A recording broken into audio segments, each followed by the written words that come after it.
دعائے عہد بر روایت امام صادق علیہ الصلاۃ والسلام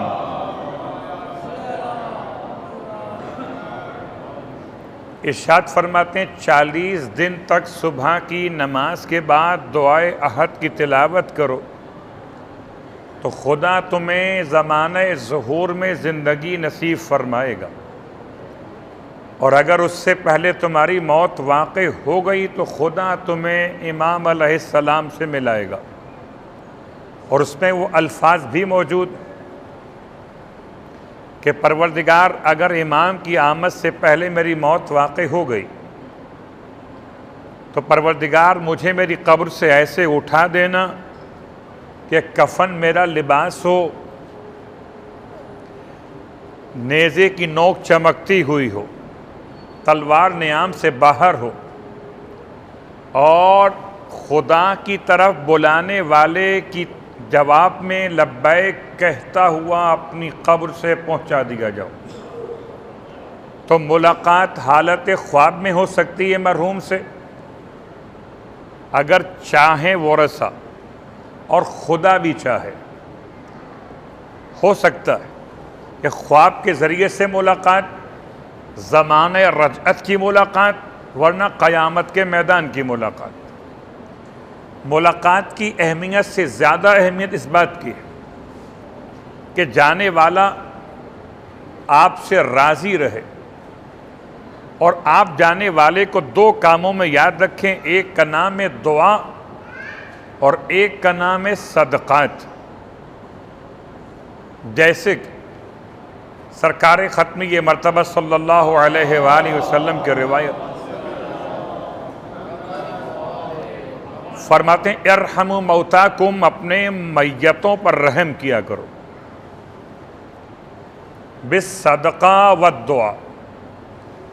یا وہ 2 جملے جو جناب سیدہ فاطمہ الزہرا سلام اللہ علیہا نے مولائے کائنات سے وصیت میں ارشاد فرمائے تھے کہ میرے چچا کے بیٹے، اے حسن کے بابا، میرے دفن کیے جانے کے بعد آپ میری قبر پہ ضرور آئیے گا،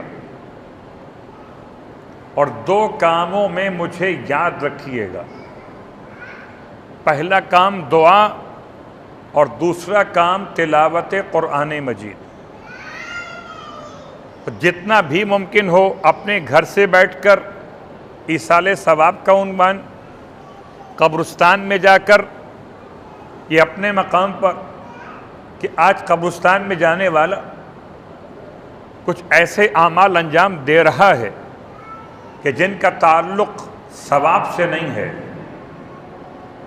محبت سے ہو سکتا ہے مگر ثواب سے نہیں۔ گلاب کے پھولوں کو قبر پہ ڈال دینا محبت کی علامت ہو سکتی، اچھا لگتا ہے، لیکن تعلق ثواب سے نہیں ہے۔ ثواب سے تعلق کہ انسان سرہانے کھڑا ہو جائے اس طریقے سے کہ قبلہ رخ ہو، یعنی جس طرف مرحوم کا چہرہ اس طرف آپ کا چہرہ، پھر سرہانے کھڑے ہو کر الحمد کی تلاوت، سورہ انا انزلنا 11 مرتبہ، سورہ اخلاص 3 مرتبہ، آیت الکرسی 1 مرتبہ، سورہ ملک 1 مرتبہ، سورہ یاسین 1 مرتبہ۔ الگ الگ روایتوں نے یہ تمام تر تلاوت کے ثواب کو بیان کیا۔ رہا مسئلہ پانی کے چھڑکنے کا، تو پہلی مرتبہ تو پانی چھڑکنا مستحب قرار دیا گیا، البتہ بعد میں پانی کا چھڑکنا مستحب قرار نہیں دیا گیا، آپ چھڑک سکتے، کوئی حرج نہیں۔ انگلیاں گاڑ کر سورہ انا انزلنا کی تلاوت پہلی مرتبہ کے لیے، اور بعد میں بار بار جانے والوں کے لیے تو خالی قبر پر ہاتھ رکھ کر بھی فاتحہ پڑھ لینا کافی۔ یہ اپنے اپنے انداز سے انسان ثواب کو حاصل کر سکتا، صرف ایک جملہ اگر آیت الکرسی پڑھ کر آپ نے ایصال کیا تو پورے قبرستان میں جتنے بھی لوگ ہیں پروردگار سب کو بخش دیتا ہے۔ آیت الکرسی پڑھ کر اگر آپ نے ایصال ثواب کیا تو یاد رکھیے قبرستان میں جا کے ملاقات کا ایک انداز ہے، ہم نہیں دیکھتے اہل قبور کو مگر اہل قبور ہم کو دیکھتے اور ہماری آواز بھی سنتے۔ امام جعفر صادق علیہ السلام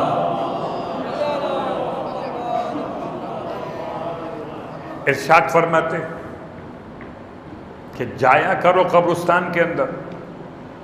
اہل قبور تمہیں دیکھ کے تمہاری آمد پر خوشی محسوس کرتے۔ جب کوئی بیٹا باپ سے ملنے آئے، جب کوئی بیٹی ماں سے ملنے آئے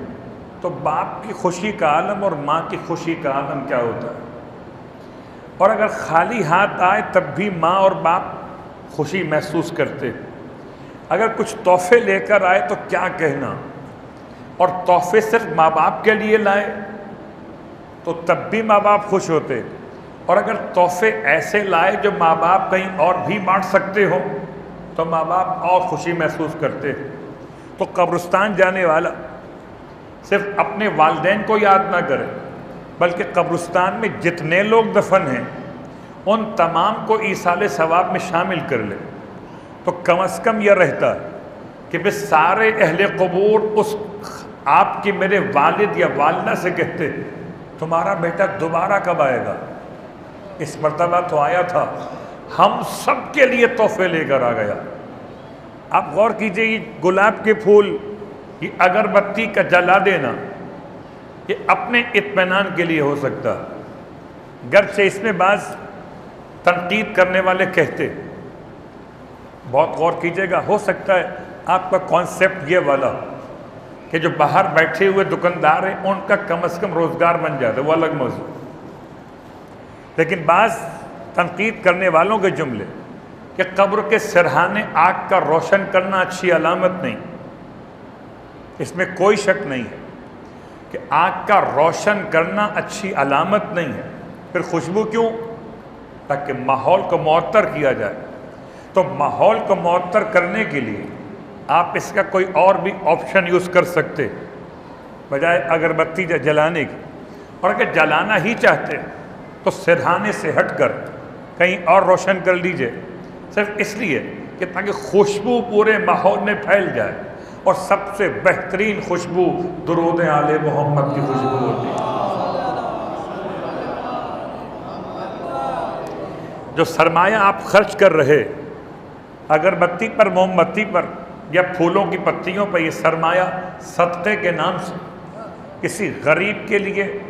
شاید ایک وقت کی روٹی کا انتظام کر دے تو اس سے زیادہ افضل ہے جو آپ نے عمل انجام دیا تھا۔ بات بڑی آسان سی ہے، صرف کانسیپٹس ہونے چاہیے کلیئر، کہ اگر آپ کی نیت یہ تھی کہ باہر بیٹھا وہ دکاندار جو پھول بیچنے والا ہے، اگربتی بیچنے والا ہے، اگر ہم نے نہ خریدا تو اس کا روزگار بند ہو جائے گا، اس خیال سے آپ نے خرید لیا، تو اب چاہیں آپ جلائیں کہ نہ جلائیں، اب پھول رکھیں کہ نہ رکھیں، آپ نے انسانیت کی خدمت تو وہاں کر دی، لیکن یہ بات یاد رکھیں کہ قبر میں نماز بھی داخل ہوتی ہے، قبر میں روزہ بھی داخل ہوتا ہے، قبر میں حج بھی داخل ہوتا ہے، اور سب سے اہم ترین جملہ جو امام نے ارشاد فرمایا اپنے انتقال کر جانے والوں کے لیے، صدقہ، اور اسی صدقے کے جملے کو سرکار ختمی یہ مرتبہ صلی اللہ علیہ وآلہ وسلم اس طرح سے بیان فرمایا، ایک روٹی کا لقمہ، ایک روٹی کا لقمہ بھی صدقہ ہے، ایسا لقمہ جسے آپ نہ کھانا چاہیں، کسی حیوان کے آگے ڈال دیا جائے۔ بہت غور کیجئے گا، خدا یہ نہیں دیکھتا کہ آپ نے دیا کیا ہے، خدا یہ دیکھتا ہے کہ آپ نے کس نیت کے ساتھ دیا ہے۔